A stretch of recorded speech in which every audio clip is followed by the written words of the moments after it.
منحوس عورت کی 3 نشانیاں ہیں، جلد سے جلد ایسی عورت سے جان چھڑوا لو۔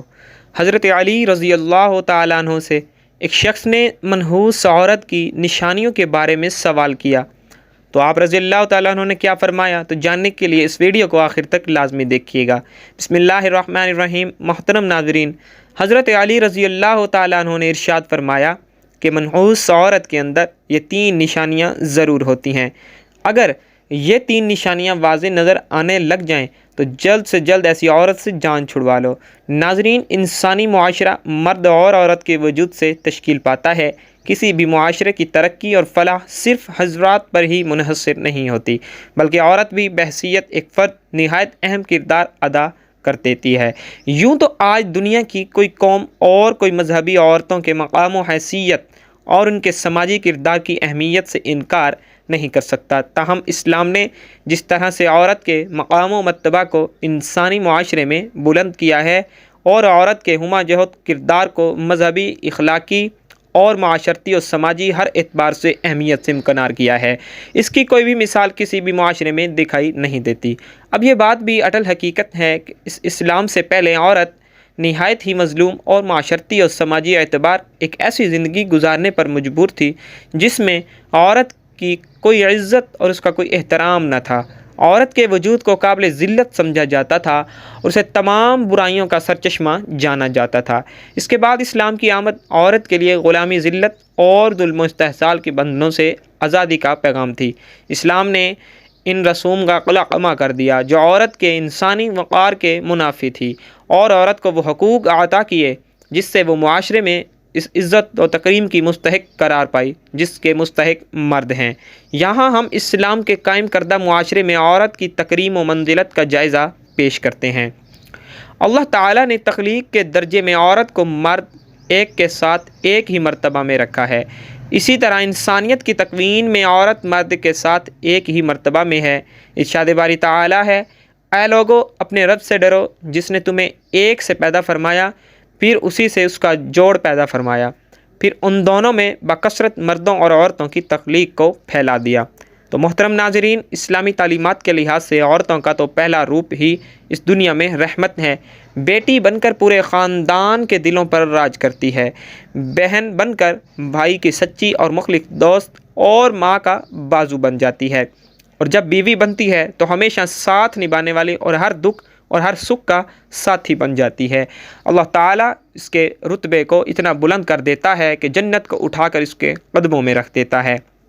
حضرت علی رضی اللہ تعالیٰ عنہ نے ارشاد فرمایا کہ مرد کی مردانگی کی سب سے عظیم اور بلند ترین صدا یہ ہے کہ کسی مرد کی وجہ سے کبھی بھی عورت کی آنکھوں میں آنسو نہ آئیں۔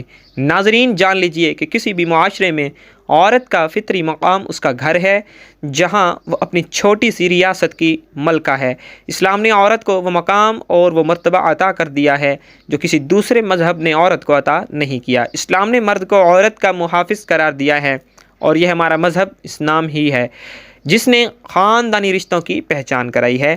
اسی ویڈیو میں عورت کی کچھ ایسی خوبیاں بیان کی جا رہی ہیں کہ جن سے عورت کا کردار مزید مزین ہوتا ہے، اور ساتھ ہی ساتھ عورت کی 3 ایسی غلطیوں کے بارے میں بھی بتایا جائے گا جن کے سبب عورت کو منحوس قرار دیا گیا ہے، اور یہ 3 غلطیاں جو بھی عورت کرتی ہے تو وہ منحوس عورت لاتی ہے۔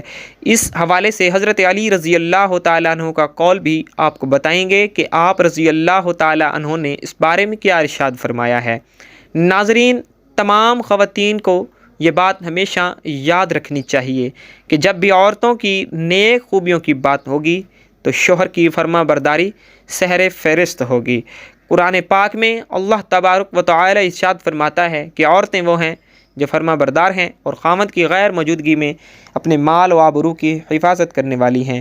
ایک مرتبہ حضور کریم صلی اللہ علیہ وآلہ وسلم سے پوچھا گیا کہ بہترین عورت کون سی ہے، تو آپ صلی اللہ علیہ وآلہ وسلم نے ارشاد فرمایا کہ وہ عورت کہ جب اس کا خامد اس کی طرف دیکھے تو یہ اسے خوش کر دے، اور جب شوہر اسے کوئی حکم دے تو یہ اس کی اطاعت کرے، اور اپنے جان اور مال میں اپنے شوہر کا ناپسندیدہ کام بالکل نہ کرے اور اس کی مخالفت نہ کرے۔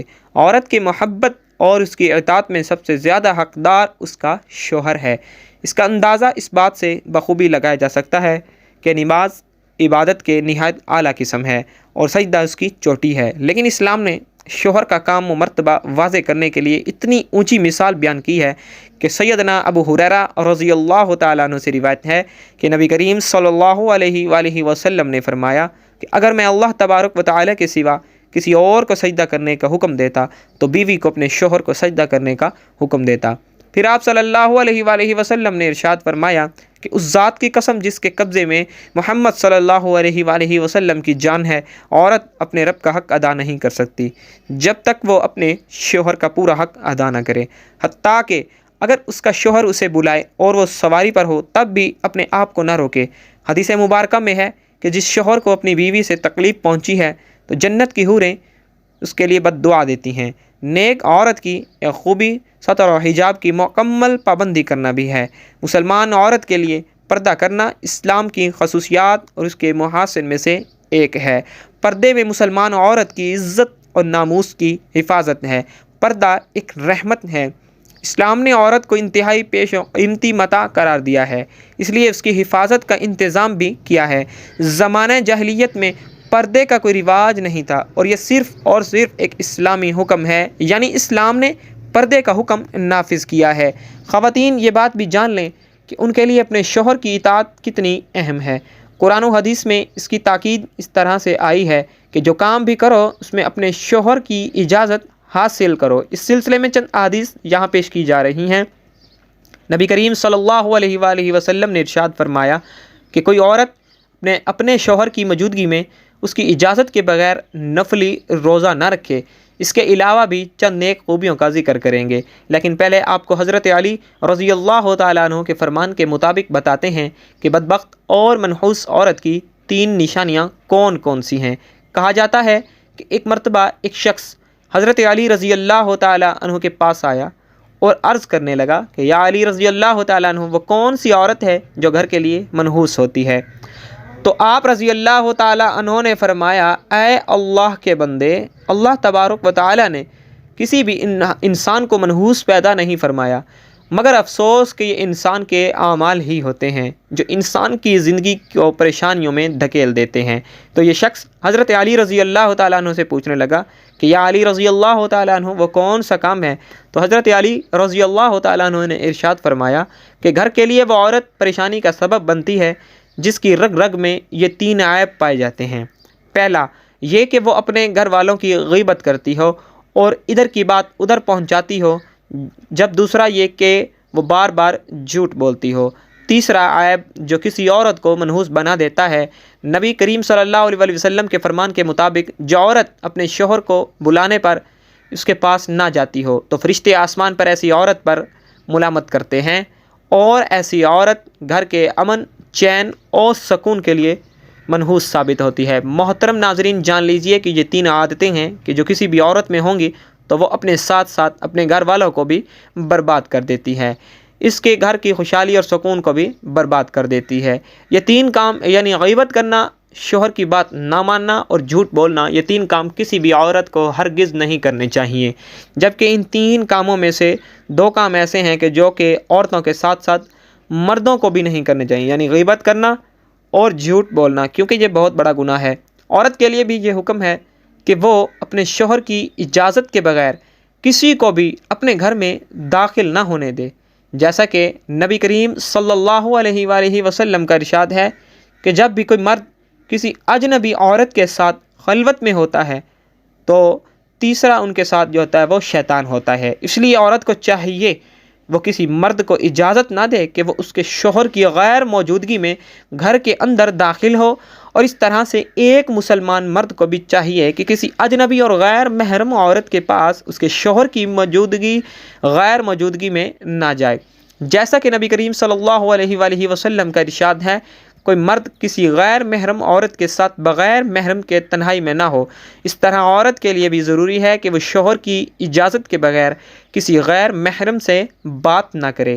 اس سلسلے میں ارشاد باری تعالی ہے کہ اے ازواج مطہرات، تم دیگر عورتوں کی طرح نہیں ہو، اگر تمہیں خوف ہے پس تم اپنی آواز میں لچک پیدا نہ کرو جس سے مریض دل انسان اپنے دل میں لالچ پیدا کر بیٹھے، اور بھلی اور درست بات کرو۔ معلوم ہوا کہ عورت کی آواز میں بھی پردہ ہے اور وہ ان شرائط کے ساتھ اجنبی مرد سے بات کر سکتی ہے۔ آواز میں لچک، شیرینی اور مٹھاس نہ ہو۔ نمبر 2، بقدر ضرورت بات کریں۔ نمبر 3، پردے میں رہ کر بات کریں۔ دعا ہے کہ اللہ تبارک و تعالی ہمیں دین اسلام کو درست طریقے سے سمجھنے اور اس پر عمل کرنے کی توفیق عطا فرمائے، آمین۔ ہمیں برے اعمال سے محفوظ فرمائے، آمین ثم آمین۔ ناظرین، یہ تھی ہماری آج کی معلوماتی ویڈیو۔ اگر پسند آئے تو لائک اور شیئر ضرور کیجیے گا اور ہمارے چینل کو ضرور سبسکرائب کر لیجیے گا۔ تمام احباب سے گزارش ہے کہ اللہ تعالیٰ کے 99 ناموں میں سے ایک نام کمنٹ باکس میں ضرور لکھیے گا۔